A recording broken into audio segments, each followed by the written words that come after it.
Regresamos con argumentos. Gracias por estar en sintonía. Estamos en vivo a través de la señal de Globovisión y este viernes tenemos un invitado muy especial, Julio Cellini, nos acompaña. Él es abogado, analista político. Gracias, Julio, por estar con nosotros, por acompañarnos nuevamente en esta edición de Argumentos. Con muchísimo gusto, Rosa, siempre es un placer. Bueno, Julio, lo que ha ocurrido en nuestro país durante esta semana nos corresponde hacer el resumen. Veíamos el día de ayer en una sesión de la Asamblea Nacional aprobada la ley de extinción de dominio. Luego de todos estos hechos y casos de corrupción, numerosas detenciones, pues dentro de la Asamblea Nacional se debatió y llegaron a la conclusión de que este proyecto de ley, bueno, ahora ley orgánica, sancionada así y decretada por el Tribunal Supremo de Justicia incluso este día, pues va a aportar en esa lucha contra la corrupción y que esos recursos que son recaudados los pueda tomar el Estado y, bueno, llevar obviamente a respuestas, que den respuestas a la población. Obviamente han surgido posiciones a favor y otras en contra que muchas veces ponen en duda de cuál va a ser la transparencia, cuánto es el monto de lo recaudado, hacia dónde van a ir los fondos, por dónde van a iniciar, cómo lo discuten, ¿no? Todo ese tipo pues, de aristas que puede tener este tipo de temas. Sí, yo creo que es un instrumento que en principio se ve útil y favorable a los efectos de combatir la corrupción que durante tantos años el país ha venido viendo como el producto del latrocinio por parte de un grupo importante, particularmente en el gobierno, se ha pues no solo llenado los bolsillos, sino que se ha hecho de grandes números, pues de un gran número de bienes que ya pues tanta exhibición resulta hasta grotesco, ¿no? De tal manera que yo creo que es un mecanismo útil. Lo que pasa es que en efecto surgen dudas con respecto a la aplicación de esta ley en términos, en primer lugar, de que si la institucionalidad de nuestro país está tan maltrecha como la conocemos y particularmente el Poder Judicial, ¿quiénes van a ser, que no sea esto un instrumento de persecución política, ¿no?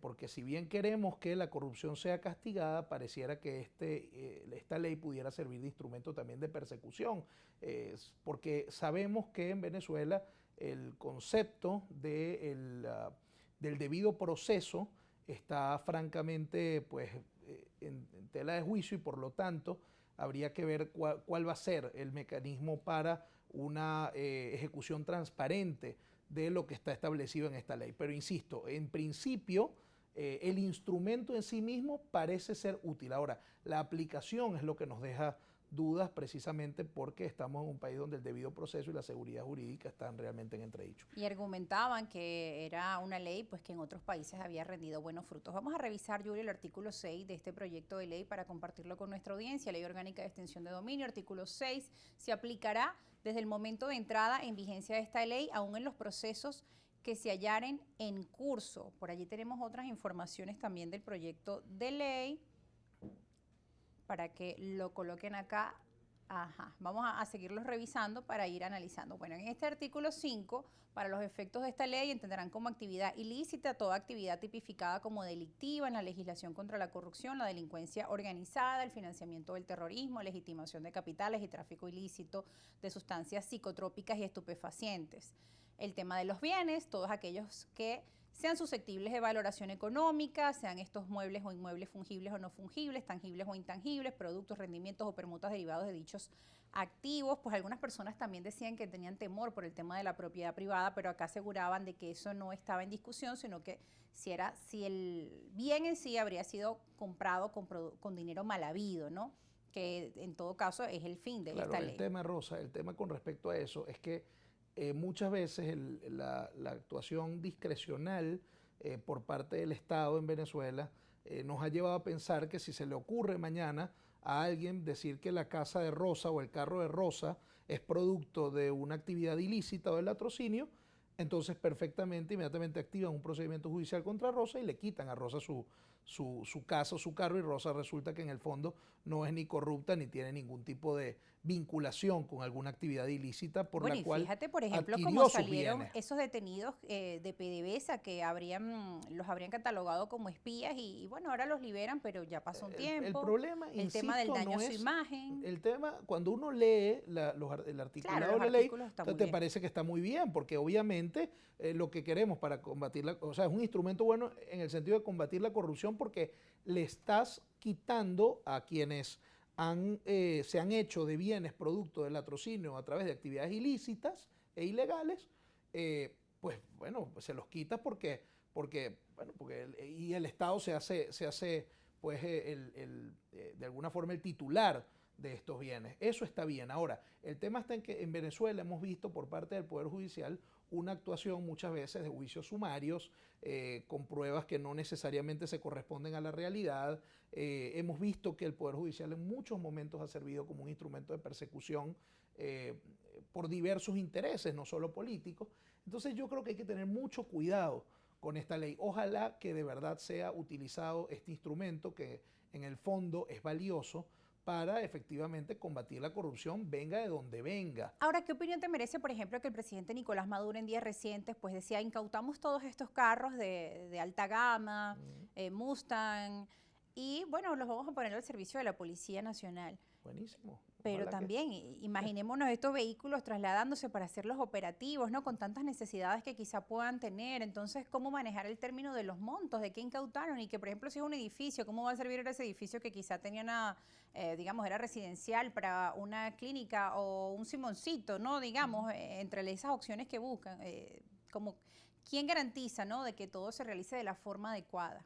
Bueno, lo que pasa es que también el tema de las prioridades en cuanto a la política pública que ejerce el gobierno no parece ser el más ajustado a las necesidades del país. Nosotros vemos que en este país se gastan grandes recursos en muchas cuestiones deportivas, culturales, Conciertos. que nos gustan, son interesantes y qué bueno que se llevan a cabo, pero hay otras prioridades, es decir, sobre todo en el orden social, hay prioridades en términos de la educación, hay prioridades en términos de la salud, en términos, por ejemplo, del salario. O sea, hay asuntos que hay que atender con mayor urgencia y que desafortunadamente se dejan de lado. Entonces, este comentario lo llevo un poco a lo que tú mencionabas, en el sentido de que, bueno, ¿con qué se come que hayan incautado una serie de vehículos y que en lugar de que, digamos que la valoración económica de esos vehículos pudiera ser destinada a temas sociales más plan de sensibles, alimentación escolar, estén siendo destinados para temas como la seguridad, que también son importantes, pero que definitivamente no le dan de comer al país? En cualquier caso, creo que lo que hay que exigir es precisamente que las reivindicaciones que está esperando el país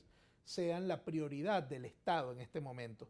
Eso puede ir de la mano con esta política anticorrupción a partir de la sanción de la ley de extinción de dominio. Puede ser un instrumento para esto, pero efectivamente las dudas con respecto a el manejo de los fondos a partir de la titularidad por parte del Estado de estos bienes pueda ser utilizado efectivamente para saldar las grandes reivindicaciones que el país está esperando. Bueno, unas reivindicaciones que se esperan es viernes, el 1 de mayo, el lunes, Día Internacional del Trabajador, y me contaba mi mamá, fui a hacer el mercado y ya todo aumentó por un aumento de salario que ni siquiera han decretado.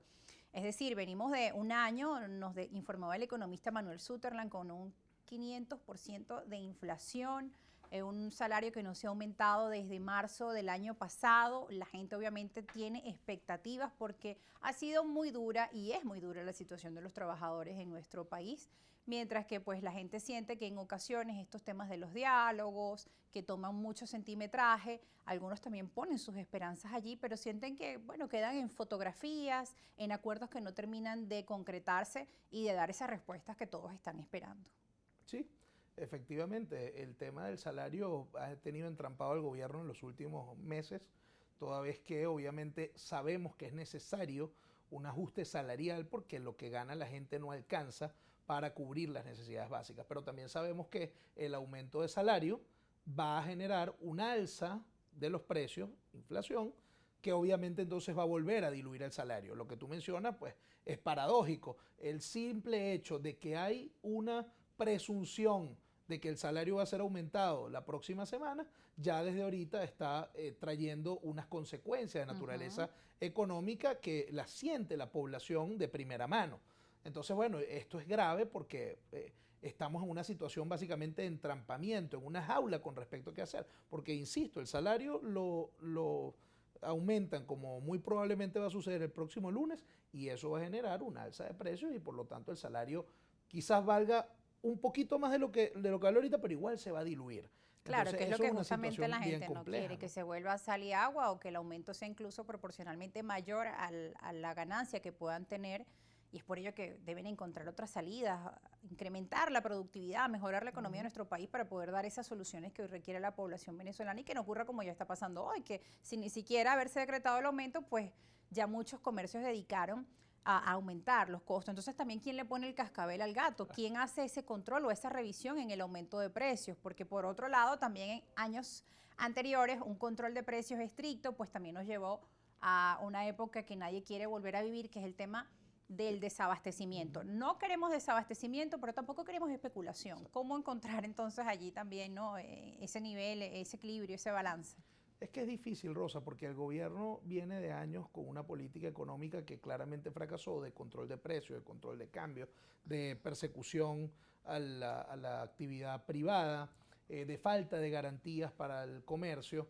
Entonces, esto ocasiona, obviamente, que el manejo económico ha sido errado y en este momento que se vienen tratando de tomar decisiones en la dirección correcta, muchas veces estas decisiones que se toman desafortunadamente no tienen los resultados esperados o luego se toman otras decisiones que revierten de alguna forma las consecuencias positivas que habían tenido decisiones previas.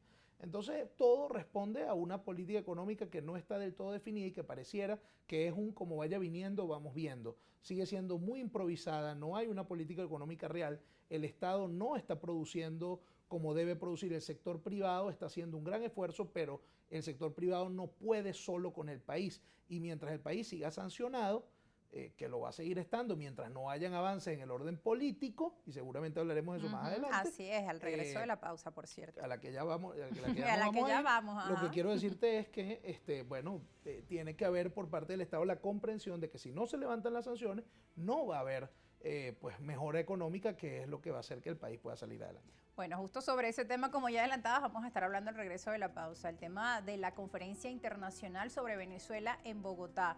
Esos acuerdos, ese proceso de diálogo, de negociación, 20 países conversaron sobre Venezuela. Ahora, ¿qué se espera? ¿Qué sigue en esa agenda? ¿Qué resultados puede dar a la población venezolana? Nos vamos a una pausa que seguiremos hablando de todo lo que ha venido ocurriendo esta semana en el panorama político, económico y social en nuestro país con Julio Cellini.